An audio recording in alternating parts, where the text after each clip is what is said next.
we have estrogen that's unbalanced, how do we know? What are some of the symptoms? Do we feel differently, or how would someone know that? If estrogen's out of balance, women know that. There really are two periods of a woman's life when they're more likely going to have estrogen out of balance, and the first is at puberty. And you can kind of tell from young girls. You know, my daughter, when she went into puberty, she was more estrogen dominant, and everybody that's got a teenage girl knows exactly what I'm talking about. So they get, you know, pretty yakety, and they're kind of out of control, and that's, you know, the estrogen is stimulating the brain.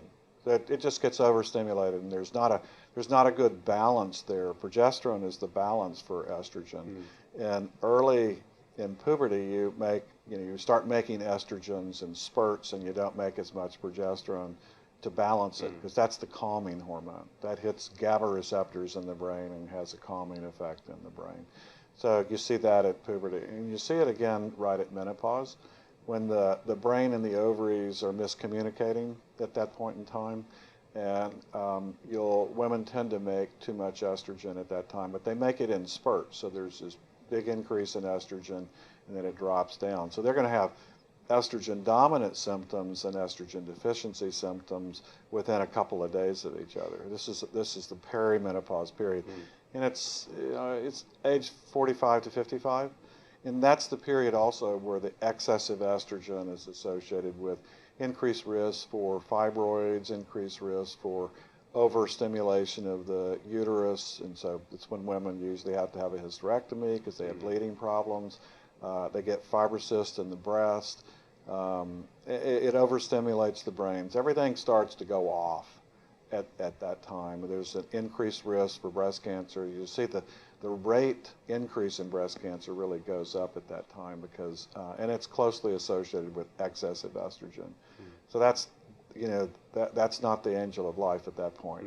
And it's just simply because it's excessive, and it's not well balanced with progesterone, because the ovaries stop making progesterone.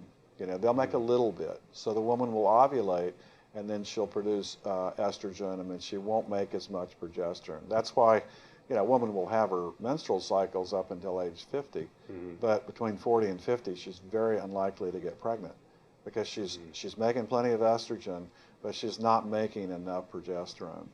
You know, progesterone is progestational, that it maintains the pregnancy. So that's the problem, is that they're not making enough progesterone. And that might be, a lot of people believe that's because of environmental insults and things like that. The ovaries are very sensitive to chemicals from the environment, and they're probably not making as much progesterone because of that.